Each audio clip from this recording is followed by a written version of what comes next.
Chapter 9. Shifting Futures. Spring 4984. 9 Kudamoth. The spring equinox. Archmage, I thought you'd already gone. Brahm's voice sounded from beyond her door. She didn't move, didn't bother to look towards the closed portal. Had it been months or years since he'd last come to sit with her? I'll be leaving presently, Archmage Mourndancer's cold voice answered. She squeezed tighter into her little ball in the dark corner. It didn't matter that he would be gone. He left the tower often, but that didn't stop her punishment. Even as the season turned from winter to spring, she'd stayed locked in her room, with no books and no company, only being taken out to give samples in a lab completely separated from that of her treasures. Only their occasional yowls and barks from down the hall offering any comfort. It's an important day, isn't it, Archmage? Perhaps Salon will pass the test. Rand's voice. Did he sound nervous? Her head tilted, just a little, towards the door. The half-circle of light streaked with shadows from the bars of her window did very little to banish the darkness of the room. She hadn't bothered to light the candles. What was the point? Mourndancer scoffed. Doubtful. Ronnie didn't manage it, and just as his sister before him, Salon will join the Mages Guild whether he passes or not. Salon and Ronnie, Archmage Mourndancer's children. She'd heard of them from Brahm and Ran, so they were mages as well. Perhaps they would be the ones to come and take her blood and cut her hair in future. It didn't matter. Nothing mattered anymore. But a wizard cleric of St. Beatty might— Enough, Mourndancer interrupted Brahm. Beatty is no god, but a villain. Do you forget what we are trying to do? We would not have this task to save the world if he and his lot hadn't doomed it. Of course, Archmage, yes. Nervous feet shuffled outside her door. Even now, Archmage Shalloon is trying to locate the next storm, Mourndancer continued his chastisement. They come more frequently and destroy greater swaths of land. If we continue to be as useless as the other Talons, there will be no world left to save. So rather than waste your time on prayers to usurper gods, you would best reinforce and redouble your efforts while we're away. Do you understand? Yes, Archmage, Brahm and Rand spoke in unison. Good. And be sure to return those books to the library when you are finished with them. The hiss of fabric on stone accompanied the Archmage's exit. Her door handle jingled, and her head came up just a fraction. But, wait, Brahm's whisper. Silence followed, and she dropped her head again, closing her eyes and pressing them into her knees. Minutes passed, or was it hours? Did it matter? Maybe she would crawl into bed and try to sleep. Time passed faster that way. Or maybe she would just stay here in her little ball in the corner. He should be gone by now. Her lock clicked and the door creaked open, but she didn't bother to look up. Goldie? Maybe she's sleeping, Brahm whispered. Damn, it's dark in here. Red, can we get a light? She didn't answer Rand's request. What was the point? They would find her and they would take her for samples. She didn't have to help them do it. Grab the candle from the table, Brahm. My hands are full. She could feel the life of a tiny flame beyond her door, felt it draw closer and enter her room before it flickered and died. Oh, Goldie, please don't. Shuffling of feet moving carefully in the darkness came closer. She tried to pull in tighter, tucking her head against her chest and letting her now shoulder-length hair fall forward to further hide her face. They crouched down to either side of her, Brahm setting the useless candle holder down to her left with a soft tink of brass on stone. Something much heavier was placed on her right, the familiar sense of hard-bound leather, paper, and ink. We brought you some books, Red. She lifted her head, looking through the tangled strands of golden hair and seeing a pair of worried faces looming in the dark. If you light up the room a bit, we can read. Brahm reached out and slowly pushed her hair back, careful not to touch her skin, as though she would burn him. She might have, if she could find the energy. You're not supposed to. Her voice cracked from lack of use, making her whisper even more inaudible. What? Rand leaned closer to try and hear, but she didn't repeat herself. It's been months, Red. You're not in trouble anymore. She blinked silently at him. Look, Goldie. Brahm shuffled forward, still in his crouch. Things can go back to normal now. The Archmage will be out for a few days. We can take you to play with the animals tomorrow. She shifted her blank stare to him. Brahm waited for a moment, searching her face for a familiar flicker of excitement. She didn't give it to him. He sighed. "We'll leave these with you, then. You can read them when you're ready." Brom made to stand, but she reached out, grabbing a hold of the hem of his sleeve. "Stay with me." The smallest of lights began to flicker to life on the candle on the floor, and Brom sat down with a groan. On her other side, Rand plopped down even less gracefully, leaning his back against her bed and picking the top book off the small pile they had brought her. "You can stay until lunch, Goldie, but we still have a lot of work to do." It was enough. The candle burned brighter, and she shifted her legs down, taking the book as Rand passed it to her. Things would finally be returning to normal, as they had always been, and as they always would be. Sean woke long before the kitchen servant came to fetch him. Everything was the same, and yet nothing would ever be as it was before. Sitting up, he ran his fingers through his hair. Looking around the dark room, he found the other two boys who had reached maturity since last spring, glancing nervously at him and each other. It looked like Gavin hadn't slept at all, his sandy hair tousled and his dark eyes bloodshot. "This is it, then? The last morning in the dorms?" Gavin whispered the useless question.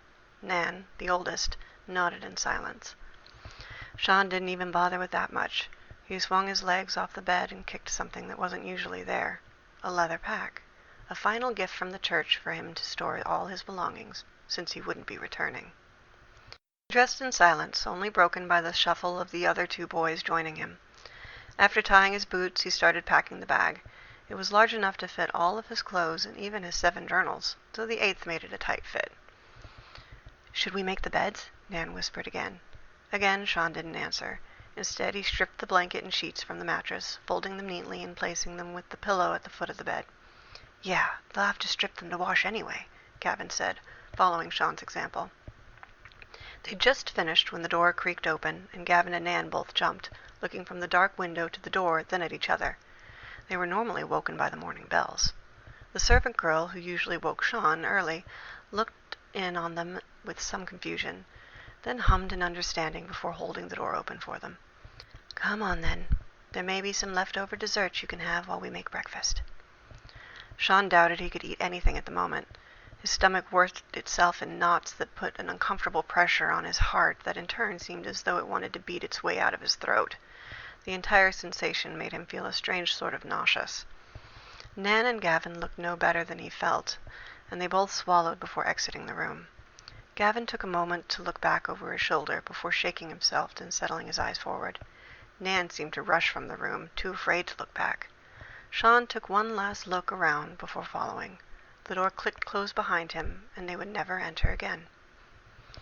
He let the other boys walk ahead of him and wondered what they were thinking. Gavin would be taking the test with him today, but Nan had been selected to join the Masons Guild and had opted to just accept the offer right away rather than try for one of the Divine Orders first. Perhaps Nan was the smartest of them. "We'll miss you," the servant girl whispered so only Sean could hear. "It isn't glamorous, but it's honest work, if you want to join the Servants' Guild." The Servants' Guild was a loose association of otherwise privately employed cleaners and cooks. It was the last choice for the orphans, but also their most common destination. She meant the offer as a kindness, so Sean nodded in thanks, though nothing but the most desperate situation would ever see him join. The head cook looked up as they entered the kitchen, nodding in understanding. "Couldn't sleep?" he asked Nan and Gavin, who mumbled incoherently in response. To Sean, the cook smiled, offering only a silent nod. The one girl who had reached maturity with them was already in the dining room, staring mournfully at a plate of hastily scrambled eggs and a few cookies from the night before. "Hey, Laura, couldn't sleep any more either?" Gavin asked her with a strained smile. Shaking her head, she picked up her fork and tried to force down some of the breakfast. She'd been accepted into the Tailors' Guild, but unlike Nan, had chosen to take the test with Sean and Gavin, just in case. The cook himself brought the boys their own plates of eggs and cookies, and they ate in silence until the morning bells sounded. The 3, unused to being up early, all jumped at the sound, exchanging nervous looks. Their juniors and the priests would come flooding in soon, laughing and talking and enjoying another breakfast with friends and the closest thing they had to a family. It would be the last time the 4 of them ate with the others in this room. Sean didn't know if he could take the bustle today, even if it was the last, or maybe because it was. He stood, taking his mostly full plate and returning it to the kitchen. The cook looked from the untouched food to Sean and back again, then picked up a pair of cookies and held them out to him. "You might not be able to eat now, but you can save these for after." Sean took the offering, mumbling a quiet "thanks," before leaving the kitchen without looking back.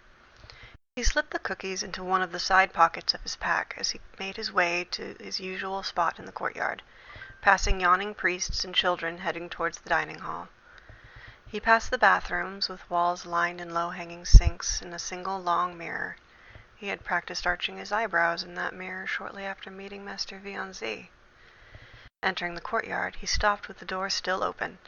He remembered his first early morning, when he couldn't sleep for excitement at the possibility of training with a real fighter and adventurer. He'd wanted to learn to fight, but more than that, he wanted to learn how to train. After all, he would be doing a lot more of that once he joined the temple. It would be helpful to have a head start. Or that was what he told himself back then. He shut the door with a click of finality that rang in the silent morning air. He exited from the north wall. To the east was a door leading to the chapel, where he'd sat with the other orphans through the weekly sermons. To the south was the clinic, where the clerics of Salai saw to the needs of the sick and injured.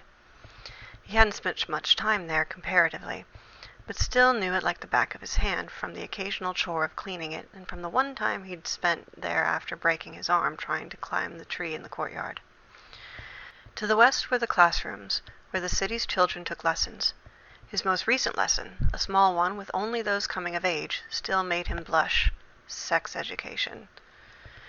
There was a chance he would see the chapel again, and perhaps the clinic. The temple kept their own clinic, and he would have no need to pray to Solai specifically if he passed. But if he didn't... Sean stepped off the walkway surrounding the central tree, and the familiar voice sounded from its roots. "Feeling up to a few exercises?" Master Vianzi asked, rising from his cross-legged seat in one fluid motion. Sean stood in their little clearing and nodded, letting his pack slide off his shoulder and flop heavily to the ground. "I take it there's nothing fragile in there?" Vianzi asked with a chuckle. The thought that a 13-year-old would have something valuable or fragile enough to break just by dropping the bag pulled Sean out of his contemplations. He arched a skeptical eyebrow at his master. "There, that's more like it. You looked like a rather well-preserved zombie standing there." Vianzi took Sean by the shoulder, shaking him. "Not a thought in your head or skip in your step." Sean shook his head, sinking into his horse stance to start his drills. He punched with his left fist first, and Vianzi took position just out of reach, so Sean's knuckles barely brushed the fabric of his tunic. Sean held the position until Vianzi also threw his first punch. He aimed for Sean's face, sending a wave of air and ki over his skin and nearly touching his nose. Sean didn't flinch. They worked through their punches in unison, nearly touching but never quite connecting. Sean worked in silence for a while, then said, "More like too many thoughts." "And none of them new, I'm sure," Vianzi commented. Sean nodded. "The same ones circle again and again, even though I can't do anything about them yet." "Not until after the test." Sean had to swallow a sudden lump in his throat and nodded again, unable to speak even if he'd wanted to. Vianzi moved on to the next strike, and Sean copied him. He'd lost count of the punches, but followed his master's lead. "I don't suppose you want to talk about it?" Master Vianzi asked. Sean shook his head, but then sighed. Most people seemed to like thinking out loud, especially when troubled. He didn't understand why, but his usual quiet contemplation wasn't working as usual. So maybe... If I don't pass... "You two look very busy for such an important day," Father Branston called from the door of the chapel. "I would think of all days, today's would be the one to take a break." He began strolling towards them with a broad smile. "Do you think you'll be done in time to join me?" Was it time already? Sean glanced around, noticing Nan, Gavin, and Laura approaching from the kitchen, all looking pale, their lips drawn in tight, unsmiling lines. Vianzi hadn't come up from his stance, so neither did Sean, but the monk did laugh, speaking to the abbot. "Keeping a routine can be soothing in times of great change." He looked back to Sean and winked. "Even if it's a positive change." Sean tried to smile at Vianzi's apparent show of good faith, but wasn't sure if he'd managed it. What if... "Well, I don't want to rush you." Father Branston laughed as though he'd said something particularly hilarious, his great belly bouncing with mirth. "Can I trust you to get Sean to the chapel on time if I take the others now?" "We'll be there," Master Vianzi assured Father Branston, and Sean nodded mutely, resuming his drills and trying not to watch the others leave. "We have plenty of time," Vianzi whispered. "Take a few deep breaths. It's the end of your childhood, not your life." They moved from drills to kata. Master Vianzi stayed in front of Sean, moving with him and matching his routine strikes with the appropriate counters. "You were saying?" It had been at least 10 minutes since Sean had tried to speak, though his head continued to spin with half-formed thoughts. "I don't want to think about not passing," Sean said, kicking high and hitting Vianzi's waiting arm. "Do you believe such thoughts will jinx you?" Sean dropped his kick and punched as the kata dictated. Vianzi was right. Working through his regular routines did seem to help calm his pounding heart. "I don't know. Maybe? It's stupid, though. Whether I pass or not was decided when I was born. It won't change just because I think about it." Emotions are rarely intelligent. Vianzi smacked Sean's punch aside at the last moment, and Sean moved smoothly from that strike to the next. "It's normal to be nervous. One of your peers is just as nervous, and he already knows where he's going." "They all do," Sean mumbled, snap kicking straight in front of him, confident in his master's speed to dodge and counter. Vianzi did indeed dodge, but instead of countering as usual, he hooked Sean's foot with his own and tried to pull him off balance. Sean only stumbled for a moment, shifting his form to a different kata and counter, his body moving before his mind could catch up. Vianzi spoke as they continued the different form without finishing the first. "Even those taking the test have other plans, just in case?" he prompted. "Laura was accepted by the Taylors, and Gavin is going to enlist in the Guard." They had sped up the pace, and Sean needed to concentrate, now on edge in case Master Vianzi decided to shift the practice again. A few more strikes in, the monk dropped below Sean's punch and struck at his ribs, forcing Sean to block. Sean altered the kata to his most recent on instinct, using the block to redirect the punch rather than stop it as the first kata would have dictated. Vianzi smiled, his eyes twinkling at the move as he picked up the pace even further. "Both of those are honest jobs and noble callings." But Sean could only grunt in response, now moving too fast for him to think of anything but the exercise. "The enlisted make up the bulk of Hengeist's armies, and their loyalty is admirable. The Tailors' Guild is not only clothes the populace, but often creates beautiful works of art that serve to enhance the natural beauty of the human form." The master hadn't even broken a sweat, but Sean had to gasp out, "But I don't—" before he was interrupted by another unexpected punch. He countered, but then stepped back, breathing deep and slow. "What will I do if I don't pass? I thought about joining the enlisted too, but the idea of being so close and yet so impossibly far from his failed dream pained him in a way he couldn't put into words." "Will you reconsider joining me, then?" Vianzi asked when Sean didn't continue. Sean blinked at the monk, his eyes going wide. He'd thought it was too late, that he'd lost his chance with the monastery when he'd denied Vianzi for the temple 3 years ago. "You mean you'll still have me?" he stammered out. Vianzi closed the distance between them and placed a firm hand on Sean's shoulder. "So long as you are an obedient and willing student, remember?" Sean's eyes blurred, and another lump rose in his throat, preventing him from speaking. He nodded, and Vianzi smiled, turning away from him so Sean could rub his eyes without the monk seeing. He still wasn't comfortable with the thought of failing, but he felt a little more at ease, knowing he wouldn't be alone even if he did. "Shall we go, then?" Vianzi scooped up Sean's pack and held it out to him. "Destiny awaits no man." The Grand Chapel was dedicated to all of the gods in the kingdom, and though it was closed to the public today, the doors were crowded with families from every walk of life.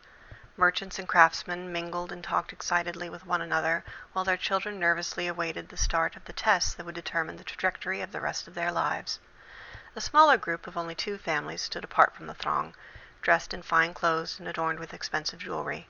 The nobles surveyed the commoners with a detached air as though above the gods themselves. The boy Sean often saw at the temple was among them. Sean stopped just outside the crowd, arching his neck to try and see the doors. His quiet dread had turned to jitters of nervousness as he and Master Vianzi walked through the city. He wasn't sure if he wanted to run or stop moving altogether. Now that they were here, he tried to distract himself by studying the faces and movements of those gathered, though if he tried to draw them now, the shaking of his hands would probably make the pictures impossible to decipher. The differences between the nobles and commoners, in particular, caught his eye. One of the nobles, a man of middling years, wore long robes with a high collar buttoned tight to his neck, and looked as if he would rather be anywhere but here. Sean had just finished his scan of the man's robes when their eyes met. A shiver ran up his spine, entirely unrelated to the general anxiety of the future test was causing him. The noble's eyes went wide, and he started for Sean, the edge of the crowd giving way for him like a sea before a ship. "You!" His voice was breathy, and he reached for Sean, who stepped back and ran into Master Viancy. "They are back? Truly?" the strange man asked, his eyes fixed on Sean, who could only stare in bewilderment. "My good Lord Morndancer," Father Branston's joy-filled greeting sounded from the side. "So your youngest has come of age, has he?" The abbot seemed to snap the noble from his focus, and he turned away from Sean as Branston made his way through the crowd, Laura and Gavin close behind. "Yes, abbot," Morndancer surveyed the cleric with what Sean could only describe as contempt, though the look hardly wiped the wide smile from Branston's face.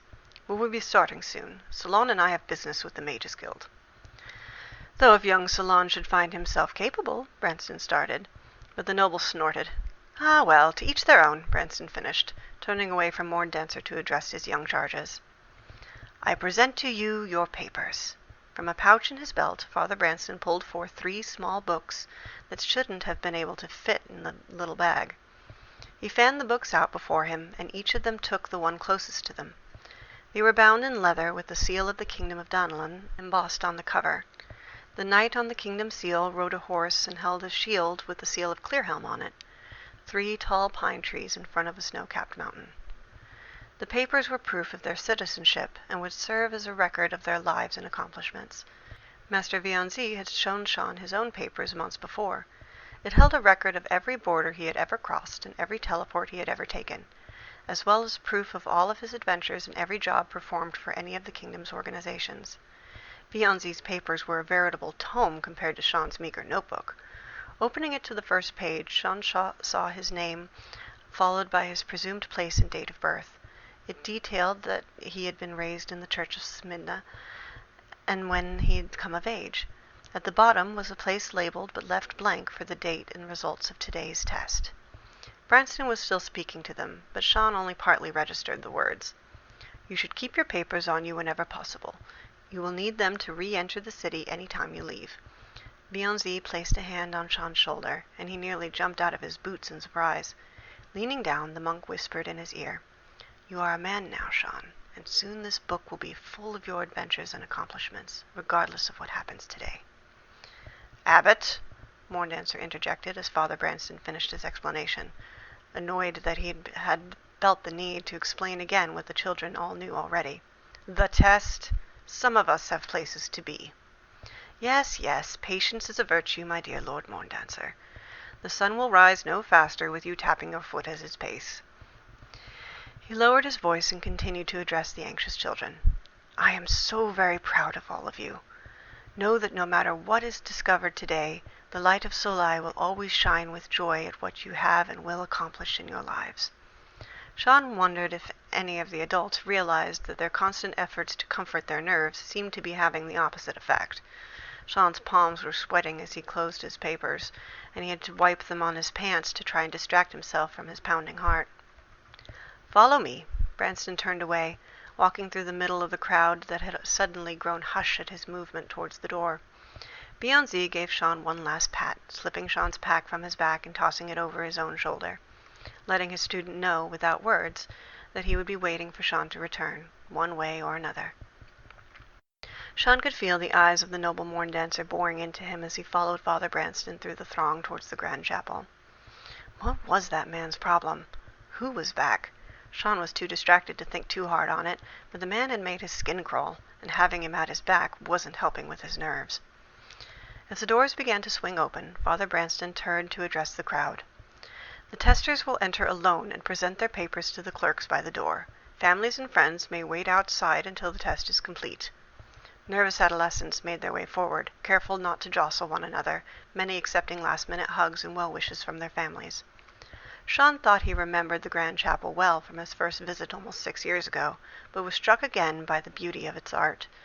The masterwork statues and carvings were outshone only by the stained-glass dome that painted the round floor in light of every color he could imagine.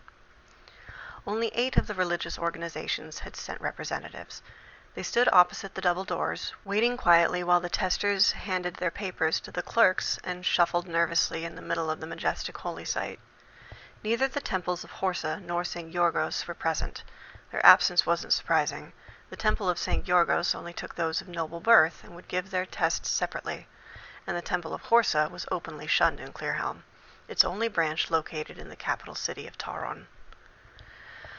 Sean handed one of the 3 clerks his papers. He took them with only a glance, hastily opening the book and scribbling Sean's name on a long list before handing it to one of the others who wrote the date in the spot allocated. By the time all the testers had filtered in, there were about 20 young boys and girls huddled in the center of the room. The cleric of Hengeist, in robes of white and blue, stepped forward to address them. "You are gathered here today in the hopes of being chosen to serve the province, the kingdom, and most importantly, the gods. But before the gods can choose you to act as their divine hands and voice, you must train and study hard in their tenets and virtues. And before even that, your body must be able to hold and direct their power. For a feather that cannot hold ink will never be a quill. This is not a test of your worth, but of your natural, innate ability." As he spoke, 2 other clerics, Father Branston of Solai and a female in the colors of Lune, stepped forward, each holding something round covered with a white cloth.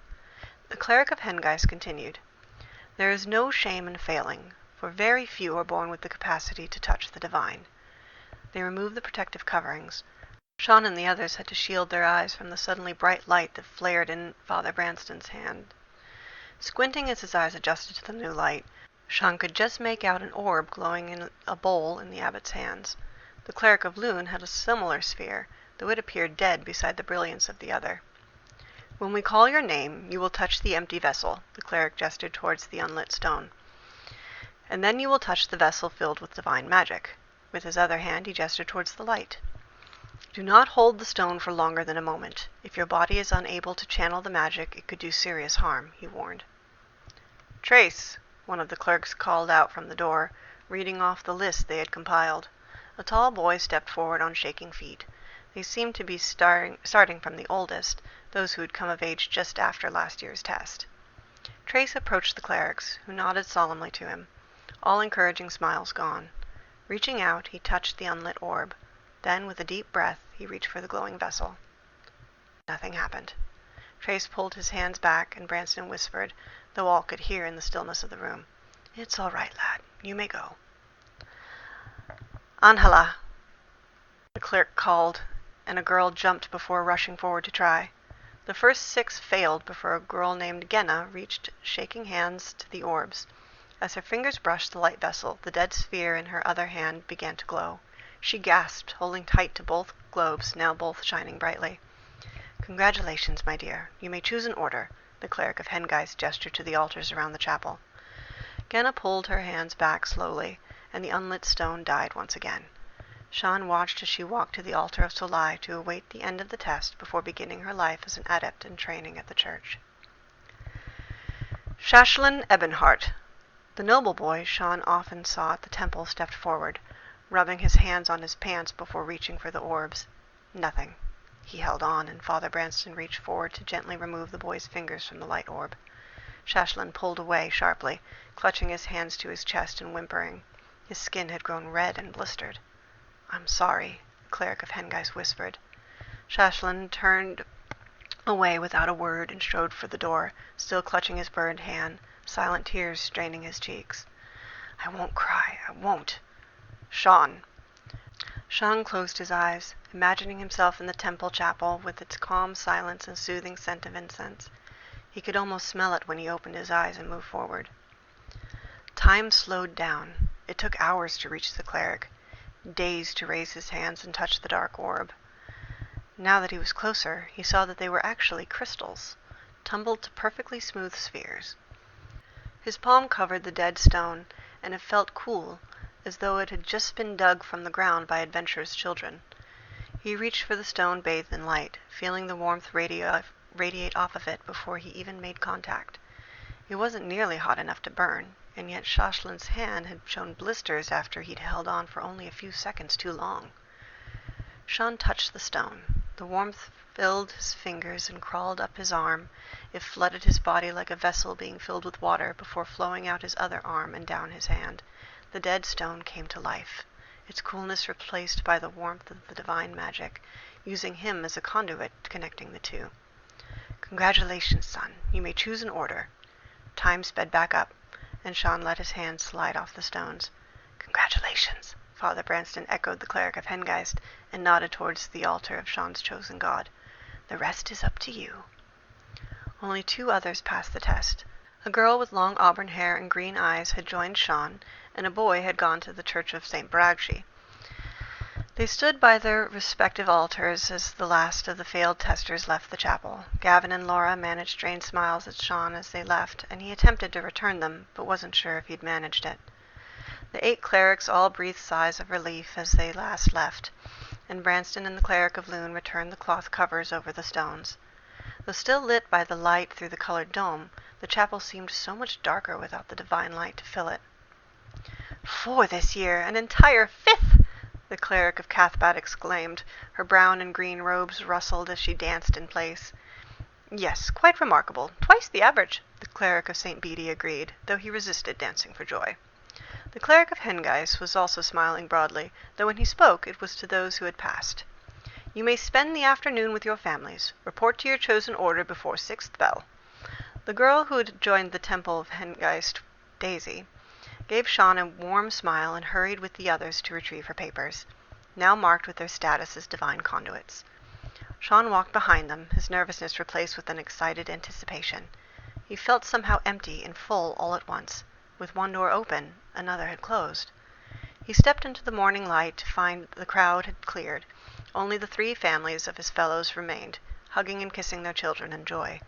We shall have a feast fit for the king, Daisy's father exclaimed, lifting her into the air as if she were no more than 5. Sean's stomach growled. Hungry? Vianzi asked, stepping out from behind the door and presenting Sean with his pack. Sean felt his cheeks go red, and Vianzi laughed, rubbing his own belly. I could use some lunch myself. Hastily, Sean dropped his pack and rifled through the outside pockets, finding the cookies in the last one left to check. They were cracked and crumbled in some places, but he held one out to Vianzi regardless. The monk took it with a bow. I am trying to resist being disappointed, he confessed as Sean eagerly shoved his own broken cookie into his mouth. He nearly choked, and Vianzi patted his back hard, not helping. Sean managed to swallow, then stammered, Master, Vianzi interrupted him with a laugh, loud enough to fill the empty entryway. Just promise me you won't let your new studies dull your old. I plan on testing you with each visit. Visit? You'll still train me? Something Sean couldn't name had suddenly filled his chest with a warmth reminiscent of the divine power he'd felt in the test. He thought he might burst from the swelling. I happen to be good friends with one of your future teachers at Hammerfoss, Vianzi stated for the first time. I'm sure he'll welcome my visits, if you'll have me. Sean didn't have words for an answer. Instead, he lunged forward, wrapping Vianzi in the first and only hug he could remember giving anyone.